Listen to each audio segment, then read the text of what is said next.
kaawasan, siya'y papurihan, Diyos ng lahat o papuri.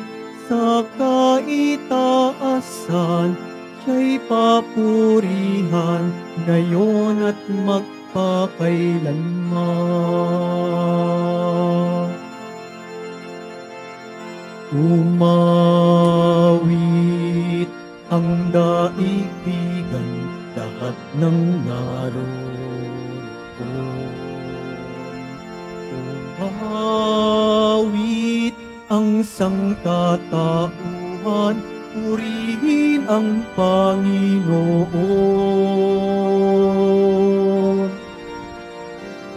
Papuri sa kaitaasan, siya'y papurihan, Diyos ng lahat o papuri. Sa kaitaasan, siya'y papurihan, ngayon at magpakailanman.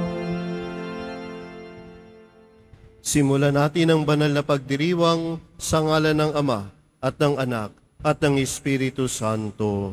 Amen. Ang pagpapala ng ating Panginoong Hesukristo, ang pag-ibig ng Diyos Ama, at ang pakikipagkaisa ng Espiritu Santo nawa ay sumainyong lahat. At sumaiyo rin.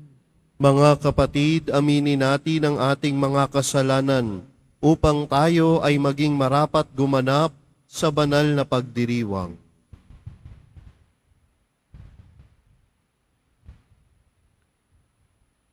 Inaamin ko sa makapangyarihang Diyos At sa inyo, mga kapatid, na lubha ako nagkasala sa isip, sa salita, sa gawa at sa aking pagkukulang. Kaya isinasamo ko sa mahal na Birheng Maria, sa lahat ng mga anghel at mga banal, at sa inyo, mga kapatid, na ako'y panalangin sa Panginoong ating Diyos. Kaawaan tayo ng makapangyarihang Diyos, patawarin tayo sa ating mga kasalanan, at patnubayan tayo sa buhay na walang hanggan. Amen. Panginoon, kaawaan mo kami. Panginoon, kaawaan mo kami. Kristo, kaawaan mo kami. Kristo, kaawaan mo kami. Panginoon, kaawaan mo kami. Panginoon, kaawaan mo kami. Manalangin tayo.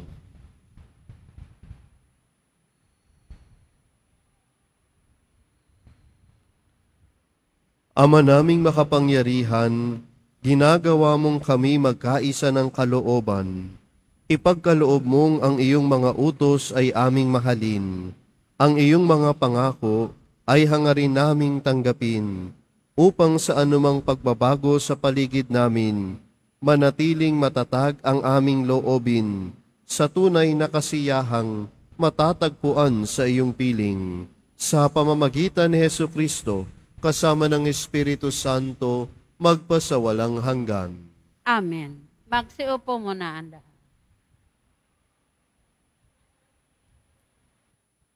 Ang simula ng ikalawang sulat ni Apostol San Pablo sa mga taga-Tesalonika. Mula kina Pablo at Timoteo sa simbahan ng Tesalonika, mga hinirang ng Diyos at Hesukristo.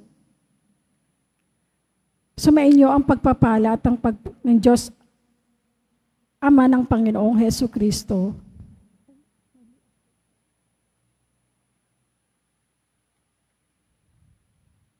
Dapat kang magpasalamat sa Diyos tuwina. Ang simula ng unang sulat ni Apostol San Pablo sa mga taga-Tesalonika, mula kina Pablo, Silas at Timoteo sa simbahan ng Tesalonika, hinira ng Diyos Ama at Panginoong Hesukristo, sumainyo nawa ang pagpapala ng kapayapaan. Lagi kaming nagpapasalamat at tuwina'y isinasama namin kayo sa aming dalangin. Ginugunita namin ang harapan ng ating Ama at inyong gawang pananampalataya ang inyong mga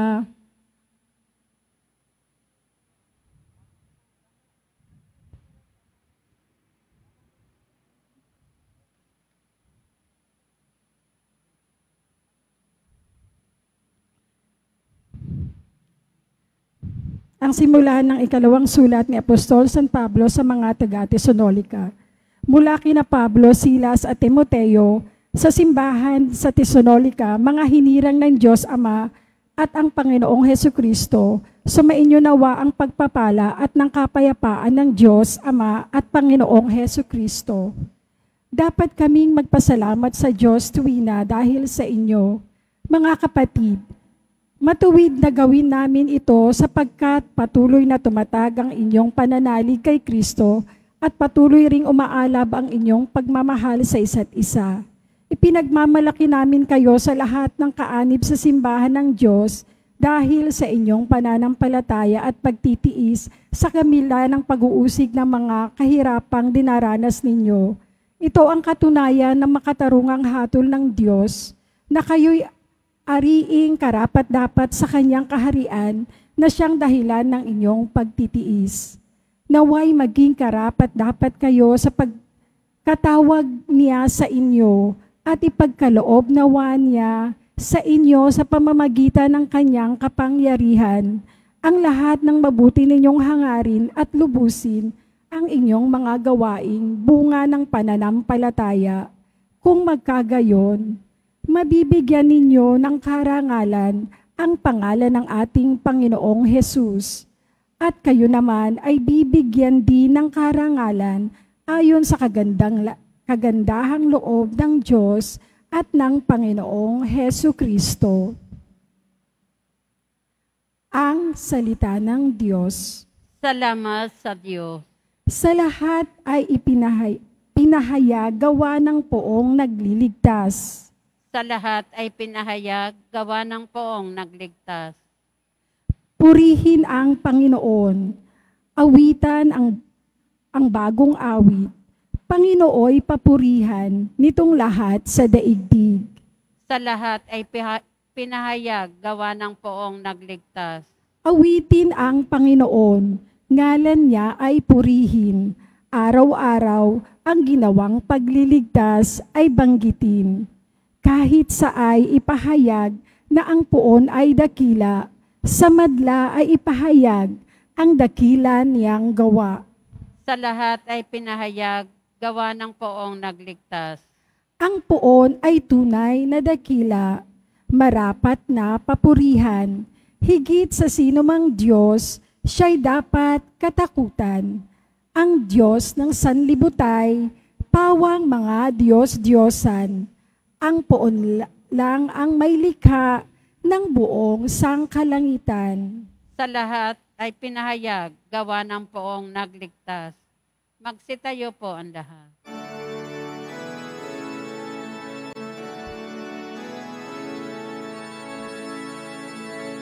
Hallelujah,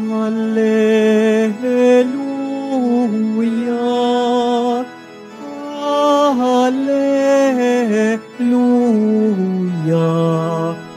Hallelujah,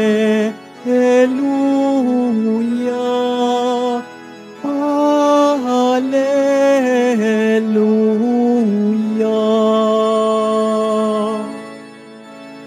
Ang tinig ko'y pakikinggan ng kabilang sa aking kawan. Ako'y kanilang susundan. Hallelujah, Hallelujah, Hallelujah, Hallelujah.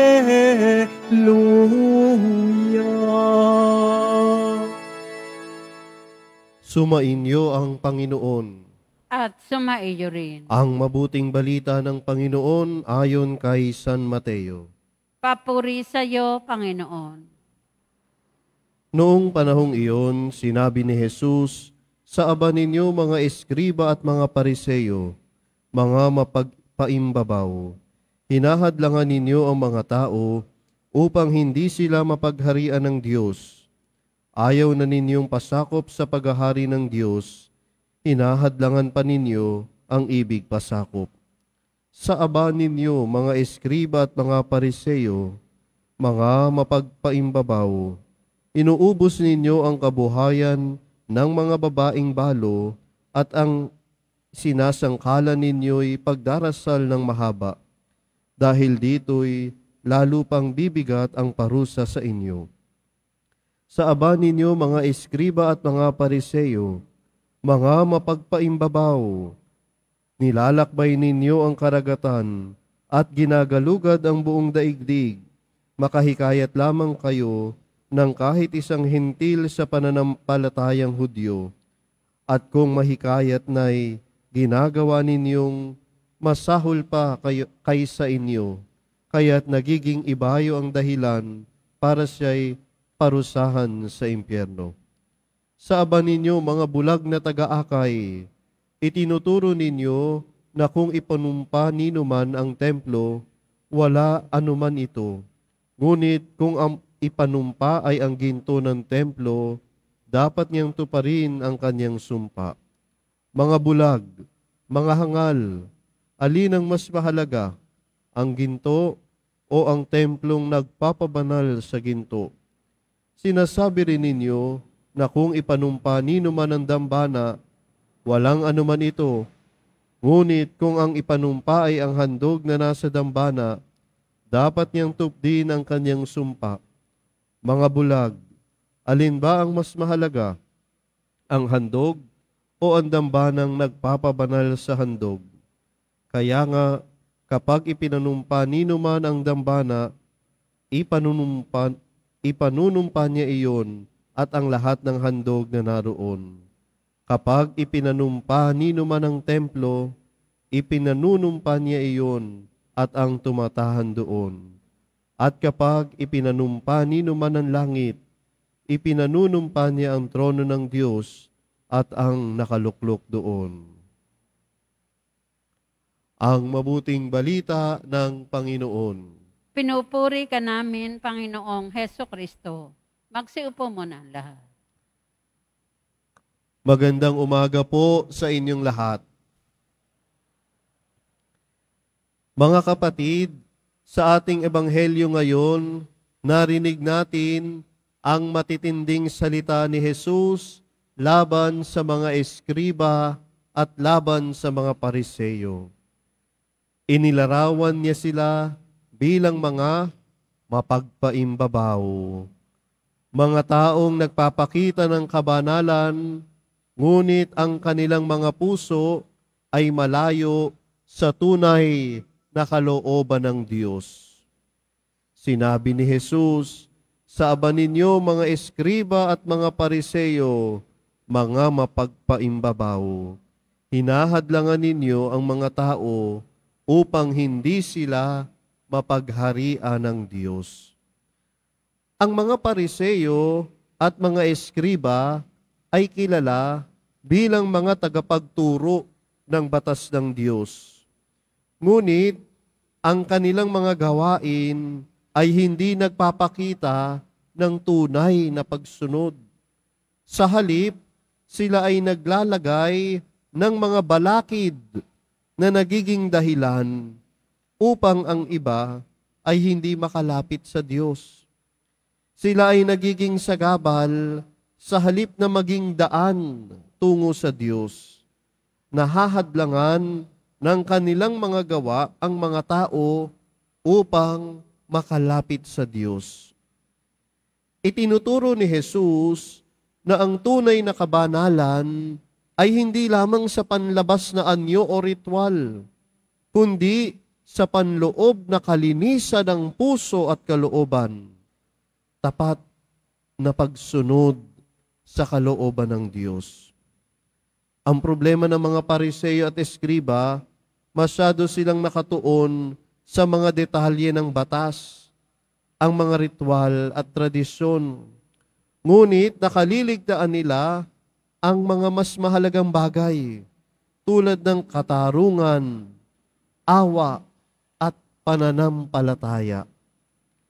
Ang mga salita ni Jesus ay isang hamon para sa ating lahat na suriin ang ating sariling pananampalataya Tanungin mo ang iyong sarili, ikaw ba ay nagiging hadlang din upang makilala ng iba ang Diyos? Tayo ba ay nagiging mga hadlang din sa ating mga kapatid upang maranasan nila ang Diyos? Ang ating mga panalangin, ang ating pagdalo sa misa, ang ating mga gawaing pangrelihiyon ay mahalaga. Ngunit higit na mahalaga ay ang pagiging totoo sa ating relasyon sa Diyos. Ang ating mga gawa ba ay bunga ng tunay na pagmamahal at pagsunod sa Diyos? O ginagawa lang natin ito para sa palabas? Ang ating mga gawa ba ay tunay na paglilingkod o nagpapasikat lang? Ang ating pagsamba ba ay tunay na galing sa puso o nagpapa-impress lang? Tinatawag ni Jesus ang mga eskriba at pariseyo na mga bulag na taga-akay dahil sa kanilang maling pamantayan at pagdedesisyon. Ang kanilang pagbibigay halaga sa mga bagay na walang kabuluhan at pagkalimot sa mga tunay na mahalaga ay isang patunay ng kanilang pagiging bulag na taga-akay. Ito ay isang babala sa akin at sa iyo na huwag tayong maging bulag sa ating pananampalataya. Huwag tayong makontento sa panlabas na mga ritual lamang, kundi sikapin nating makita at sundin ang kalooban ng Diyos sa lahat ng aspeto ng ating buhay. Bilang tagasunod ni Kristo, tayo ay tinatawag na maging buhay na saksi ng kanyang pagmamahal, buhay na saksi ng kanyang katarungan. Hindi sapat na tayo ay kilala bilang mga Kristiyano. Kailangan nakikita ito sa ating gawa. Nakikita dapat sa ating gawa ang pagiging Kristiyano. Ang mahal na pong Jesus Nazareno ang ating sinusundan. At nakikita natin ang mahal na pong Jesus Nazareno mapagpatawad. Dapat tayo din mapagpatawad. Ang mahal na pong Jesus Nazareno ang ating sinusundan. At ang pong Jesus Nazareno mapagmahal at mahabagin. Dapat tayo din mapagmahal at mahabagin sa ating kapwa. Ang ating mga desisyon, ang ating pakikitungo sa kapwa, at ang ating pang-araw-araw na pamumuhay ay dapat magpakita ng ating tunay na pananalig at pagsunod sa Diyos. Mga kapatid, sa harap ng mga salita ni Jesus, naway maging malinaw sa atin na ang tunay na pananampalataya ay hindi lamang nakikita sa panlabas na ritual, kundi sa panloob na pagbabago ng puso. Conversion of heart. Ang ating pakikipag-ugnayan sa Diyos ay dapat maging sentro ng ating buhay. At ito ang magbibigay ng tunay na kahulugan sa ating mga gawain at panalangin. Kaya nga nawa ang ating kalooban, ang ating kilos, ang ating pagsamba, ang ating pakikitungo sa kapwa ay magkakaugnay na nagbibigay ng papuri sa Diyos. Hindi magkakasalungat, hindi hadlang. Huwag nating hayaan na tayo ang maging balakid upang ang ating kapwa ay makalapit sa Diyos.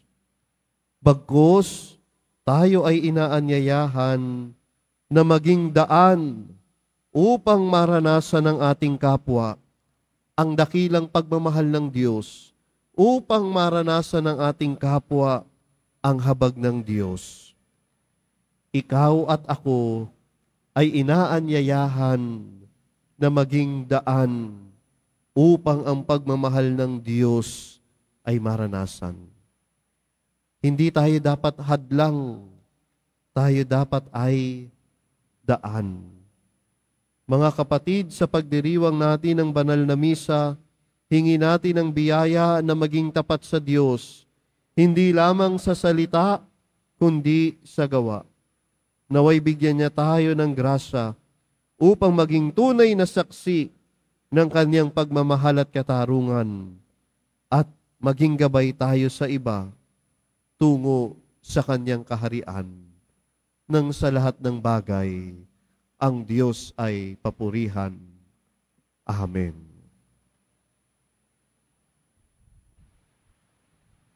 Magsitayo po ang lahat.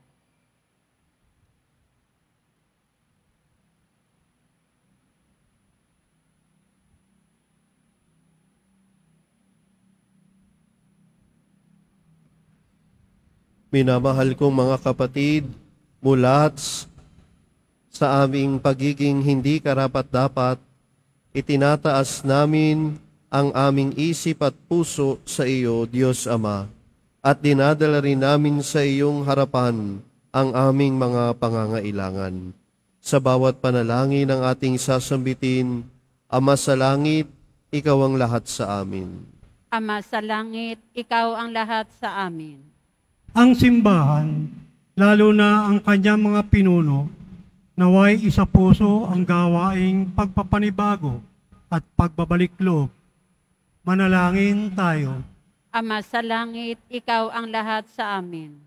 Ang mga opisyal ng gobyerno, naway magpakita ng tunay na malasakit sa katarungan, dangal at pagkakaisa. Manalangin tayo. Ama sa langit, ikaw ang lahat sa amin. Ang mga gumagawa sa media, naway akayin ang mga tao sa katotohanan at isulong ang kahalagahan ng Ebanghelyo. Manalangin tayo. Ama sa langit, ikaw ang lahat sa amin. Ang mga may sakit, naway makatagpo ng pag-asa, kagalingan, lakas at kasiyahan. Manalangin tayo. Ama sa langit, ikaw ang lahat sa amin. Ang mga tapat na yumao, naway gantimpalaan ng Panginoon ng walang hanggang kaligayahan dahil sa kanilang dalisay na paglilingkod.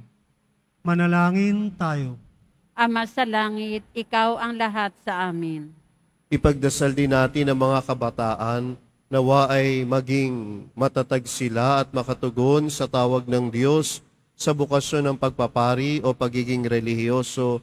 Manalangin tayo sa Panginoon. Ama sa langit, ikaw ang lahat sa amin. Ama naming Diyos, tulungan mo kaming magmahal at maglingkod sa katotohanan at sa Espiritu sa pamamagitan ni Jesus na aming daan. Hinihiling namin ito sa pamamagitan ni Kristong aming Panginoon. Amen. Magsiupo muna ang lahat.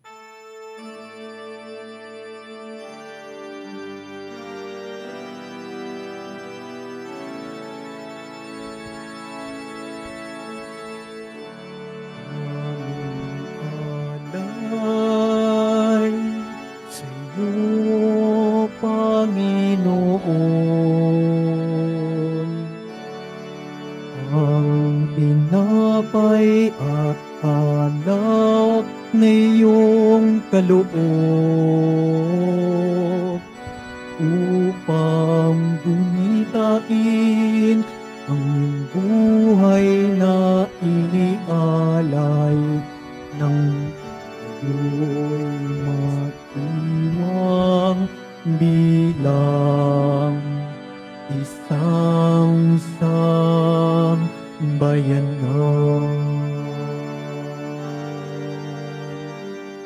Magsitayo po ang lahat. Manalangin kayo mga kapatid upang ang paghahain natin ay kalugdan ng Diyos samang makapangyarihan. Tanggapin nawa ng Panginoon itong paghahain sa iyong mga kamay, sa kapurihan niya at karangalan, sa ating kapakinabangan at sa buong sambayanan niyang banal.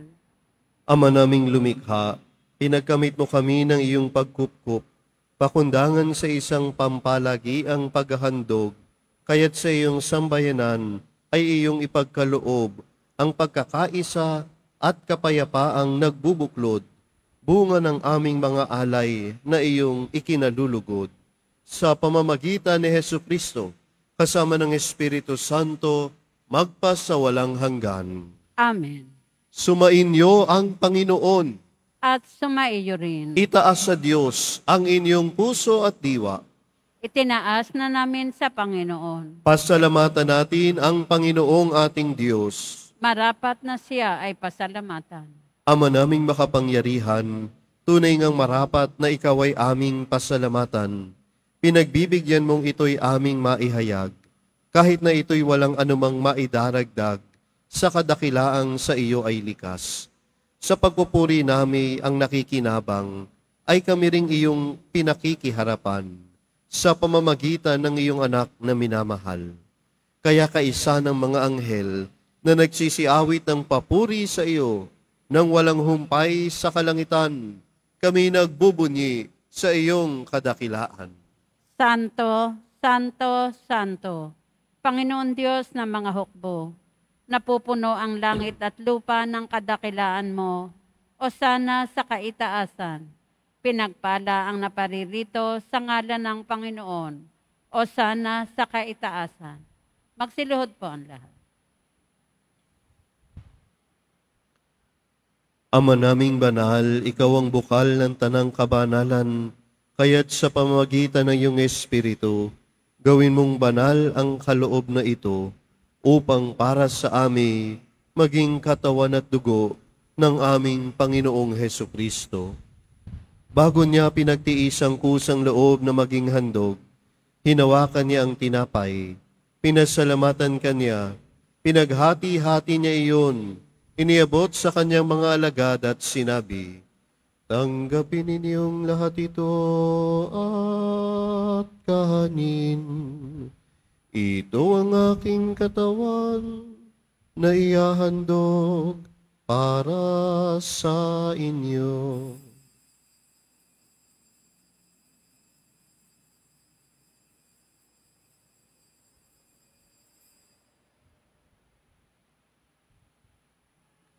Gayun din naman nung matapos ang hapunan, hinawakan niya ang kalis. Muli kanyang pinasalamatan.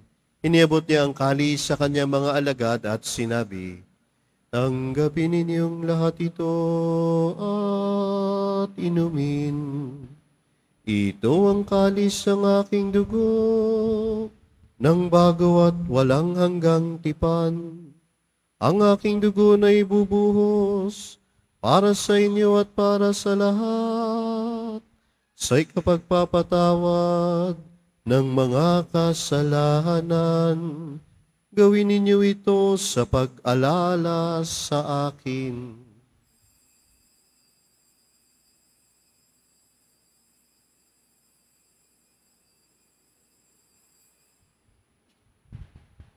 Magsitayo po ang lahat. Ipagbunyi natin ang misteryo ng pananampalataya. Si Kristo'y namatay, si Kristo'y nabuhay, si Kristo'y babalik sa wakas ng panahon. Ama, ginagawa namin ngayon ang pag-alala sa pagkamatay at uling pagkabuhay ng iyong anak, kaya tiniaalay namin sa iyo ang tinapay na nagbibigay buhay at ang kalis na nagkakaloob ng kaligtasan. Kami nagpapasalamat dahil kami iyong minarapat at tumayo sa harap mo para maglingkod sa iyo. Isinasamo namin kami magsalo-salo sa katawan at dugo ni Kristo ay mabuklod sa pagkakaisa sa pamamagitan ng Espiritu Santo. Ama, lingapin mo ang iyong simbahang laganap sa buong daigdig. Puspusin mo kami sa pag-ibig, kaisa ni Francisco na aming Papa, ni Jose na aming Obispo, at ng Tanang Kaparian. Alalahanin mo rin ang mga kapatid naming nahimlay nang may pag-asang sila'y muling mabubuhay, gayon din ang lahat ng mga pumanaw. Kaawaan mo sila at patuloyin sa iyong kaliwanagan. Kaawaan mo at maging tapatin kaming lahat na makasalo sa iyong buhay na walang wakas, kaisa ng mahal na Birheng Maria na Ina ng Diyos, ng kabiyak na puso niyang si San Jose, kaisa ng mga apostol ni San Juan Bautista, ni Amang San Benito, San Beda, Santa Teresita, at ng lahat ng mga banal na namuhay dito sa daigdig ng kalugod-lugod sa iyo, maipagdiwang nawa namin ang pagpupuri sa ikararangal mo sa pamamagitan ng iyong anak na aming Panginoong Hesukristo. Sa pamamagitan ni Kristo, kasama niya at sa Kanya, ang lahat ng parangal at papuri ay sa iyo, Diyos samang makapangyarihan, kasama ng Espiritu Santo, magpa sa walang hanggan. Amen. Sa tagubiling ng mga nakagagaling na utos at turo ng Panginoon natin at Diyos, ipahayag natin ng lakas loob. Ama namin, sumasalangit ka. Sambahin ang ngalan mo. Mapasa amin ang kaharian mo. Sundin ang loob mo dito sa lupa para nan sa langit. Bigyan mo kami ngayon ng aming kakanin sa araw-araw at patawarin mo kami sa aming mga sala para ng pagpapatawad namin sa nagkakasala sa amin. At huwag mo kaming ipahintulot sa tukso at iadya mo kami sa lahat ng masama. Hinihiling namin kami iadya sa lahat ng masama, pagkalooban ng kapayapaan araw-araw, iligtas sa kasalanan at ilayo sa lahat ng kapahamakan, samantalang aming pinananabikan ang dakilang araw ng pagpapahayag ng tagapagligtas naming si Hesukristo.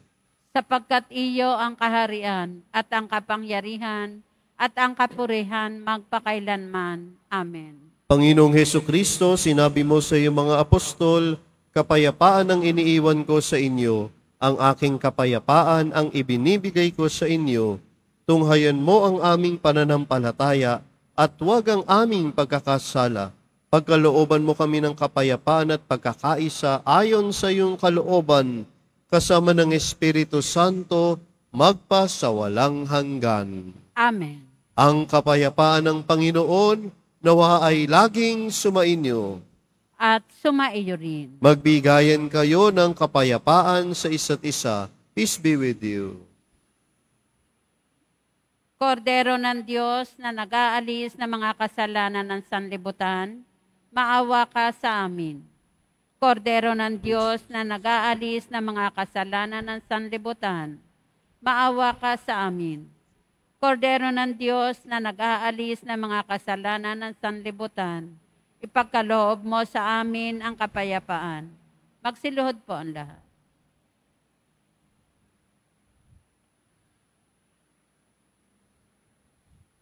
Ito ang kordero ng Diyos. Ito ang nag-aalis ang kasalanan ng sanlibutan. Mapalad ang mga inaanyayahan sa kanyang piging. Panginoon, hindi ako karapat-dapat na magpatuloy sa iyo. Ngunit sa isang salita mo lamang ay gagaling na ako. Pagsanglang nawa ko ng katawan dugo ni Kristo hanggang sa buhay na walang hanggan.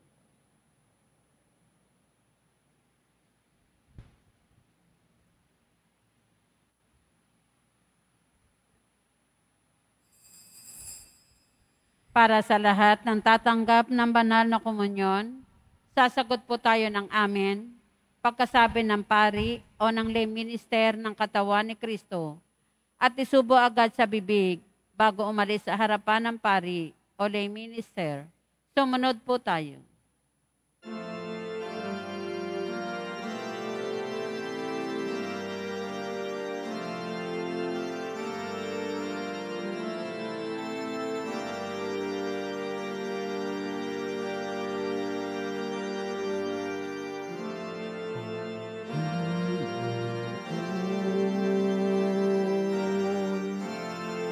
Narito ako, naghihintay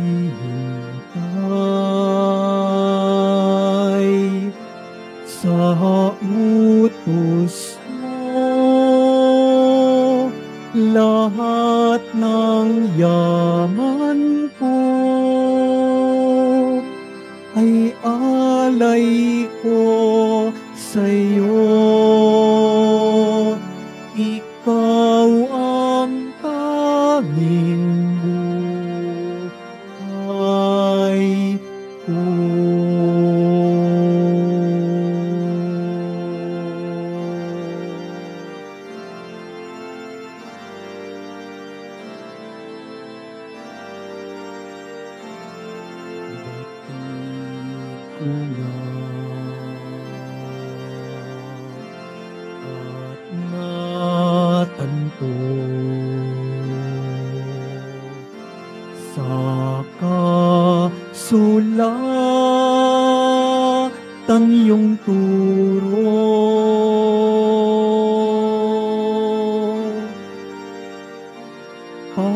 pakikinggan at itatago sa sulok ng puso.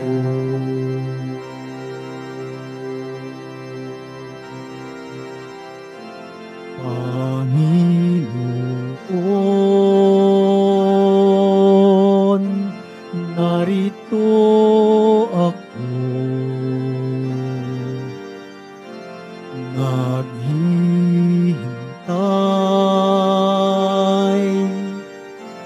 sa utos mo. Lahat ng yaman ko ay alay ko sa'yo. Ikaw ang tanging buhay ko.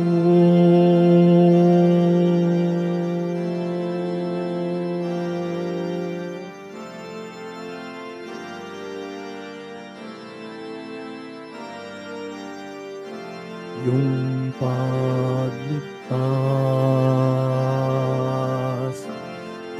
ihahayag hanggang sa dulo ng dagat.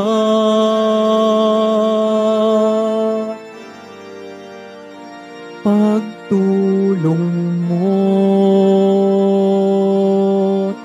pusong dalisay aking ikakala.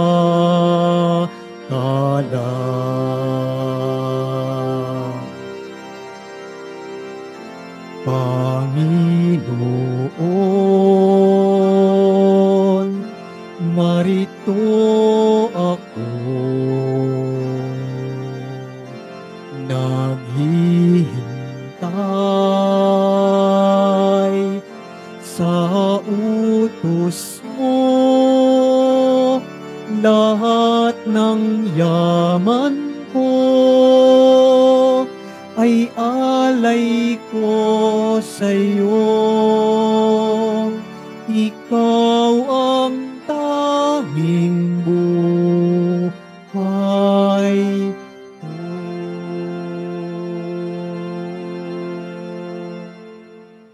Announcement. Inaanyayahan po ang mga ministry, organisasyon at samahan ng ating simbahan at lalo na po ang mga deboto ng mahal na poong Jesus Nazareno sa ating parish-wide formation bukas, August 27, 2024, Martes, sa ganap na ika-7 ng gabi, dito po sa ating simbahan. Ang ating tagapagsalita sa araw na iyon ay walang iba kundi si Reverend Father Christopher S. Crucero, LRMS, Parochial Vicar, Minor Basilica and National Shrine of Jesus Nazareno. Sa August 29, 2024, Huwebes, paggunita sa pagpapakasakit ni San Juan Bautista, ang tagapagbinyag. Magkakaroon po tayo ng pagninilay sa buhay ni San Juan Bautista sa ganap na ika-3 ng hapon, nagaganapin sa loob ng simbahan. At ang ating maringal na misa ay sa ganap na ika-5 ng hapon na pamumunuan ng ating rektor at kura paroko, Reverend Father June Sescon. Makiisa po tayo. Pagkatapos ng misa, wiwisikan po ang lahat ng banal na tubig. Pinakikiusapan ng lahat na manatili lamang muna sa inyong mga lugar. Sa Quezon Boulevard o Plaza San Juan lamang ang labasan ng lahat. Sumunod po tayo. Maraming salamat po sa inyong pagdalaw at pagsisimba sa Basilica Minor at Pambansang Dambana ni Jesus Nazareno. Magsitayo po ang lahat. Manalangin tayo.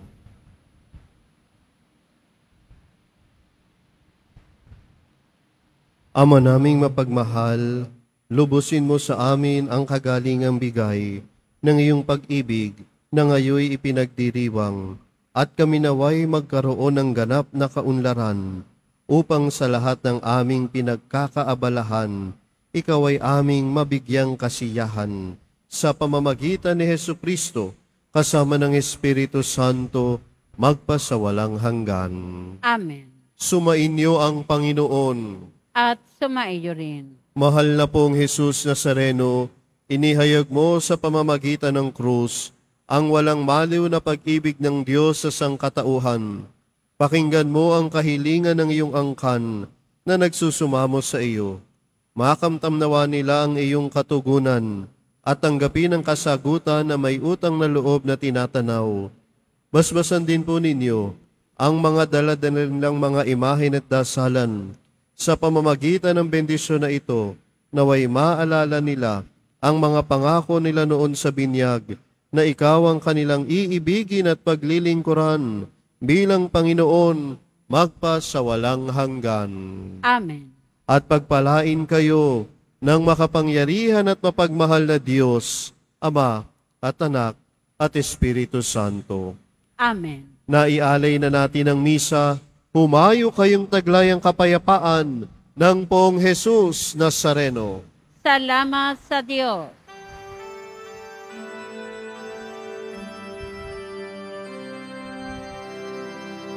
Nuestro Padre Jesus Nazareno, sinasamba ka namin,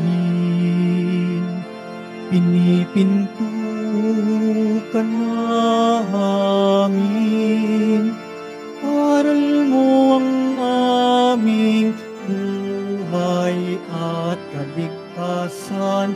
Nuestro Padre Jesus Nazareno, iligtas mo kami sa kasalanan. Ang krus mong kinamatayan ay sagisag ng aming kaligtasan. Nuestro Padre Jesus Nazareno, dinarangal ka namin. Nuestro Padre Jesus Nazareno, niluluwalhati ka namin. Nuestro Padre Jesus Nazareno, dinarangal ka namin. Nuestro Padre Jesus Nazareno, niluluwalhati ka namin.